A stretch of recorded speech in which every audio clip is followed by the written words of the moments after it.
Yes, ready, start.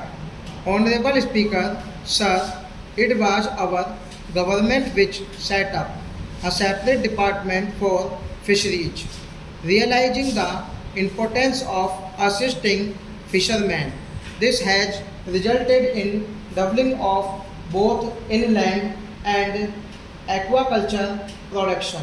Seafood export since 2013-14 has also doubled. Implementation of Pradhan Mantri Matsya Sampada Yojana will be stepped up to one enhance aquaculture productivity from existing 3 to 5 tons per hectare to double exports to rupees 1 lakh crore and 3 generate 55 lakh employment in near future. 83 lakh SHGs with 9 crore women are transforming rural socio-economic landscape with empowerment and self-reliance. Their success has assisted nearly 1 crore women to become Lakpati Didi already.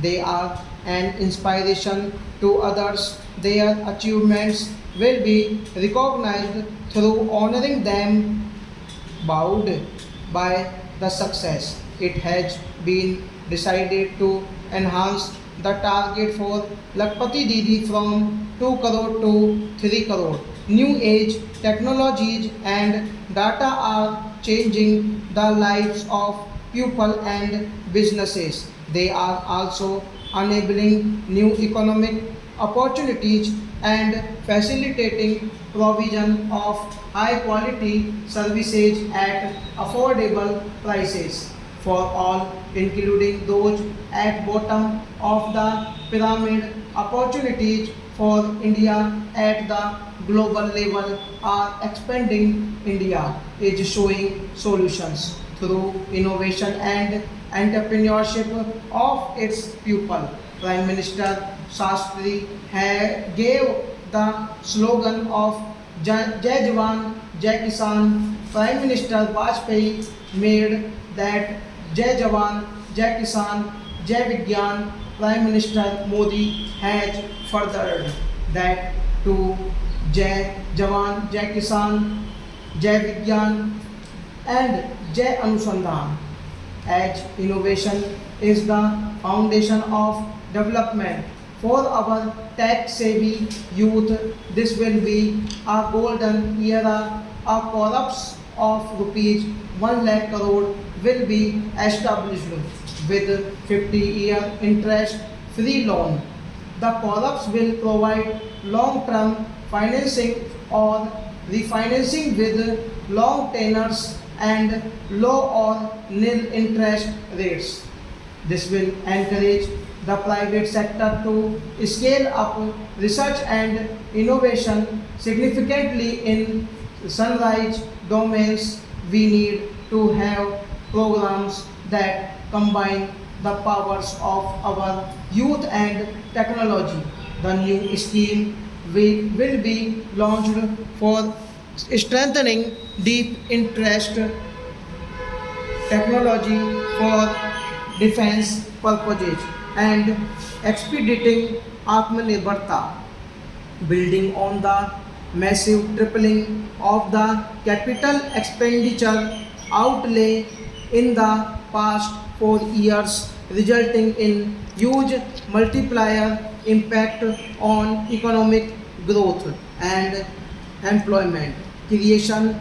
The outlay for the next year is being increased by 11.1% to 11 lakh 11,111 1 crore rupees for the country. Three major economic railway corridor programs will be implemented. These are one energy, mineral and cement corridors, two port connectivity corridors, and three high traffic destiny corridors.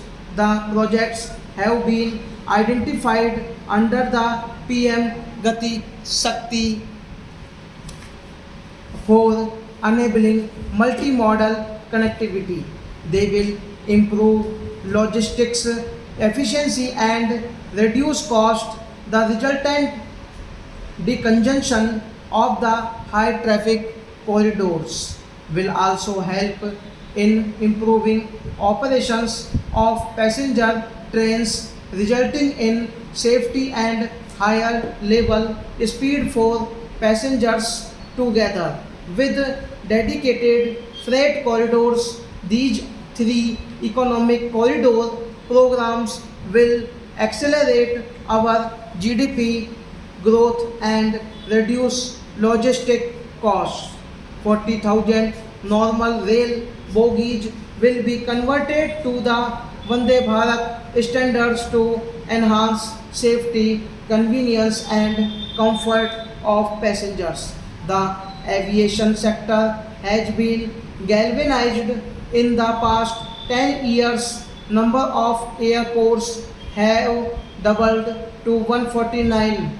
Roll out of air connectivity to Tier 2 and Tier 3 cities under Udan scheme has been widespread. 570 new routes are carrying 1.3 crore passengers. Indian carriers have productivity placed orders for over 10,000 new aircrafts, expansion of existing airports and development of new airports will continue expeditiously. We have a fast expanding middle class and rapid urbanization is taking place. Metro, rail and Namo Bharat can be the boon for the required urban transformation. Expansion of these systems will be supported in large cities, focusing on transit-oriented development towards meeting our commitment for net zero by 2070. The following measures will be taken. Viability gap funding will be provided for harnessing offshore wind energy potential for initial capacity of 1 gigawatt, coal gasification and liquefaction capacity of 100 MT will be set up by 2030. This will also help in reducing imports of natural gas, methanol and ammonia, phased mandatory blending of compressed biogas in compressed natural gas for transport and piped natural gas for domestic purposes will be mandate. Financial assistance will be provided for procurement of biomass aggregation machinery to support collection. Our government will expand and strengthen the e-vehicle ecosystem by supporting manufacturing and charging infrastructure. Greater adoption of e-buses for public transport networks will be encouraged through payment security mechanism. For promoting green growth, a new scheme of bio manufacturing and bio foundry will be launched. This will provide environment friendly alternatives such as biodegradable polymers, plastics, pharmaceuticals and agri inputs.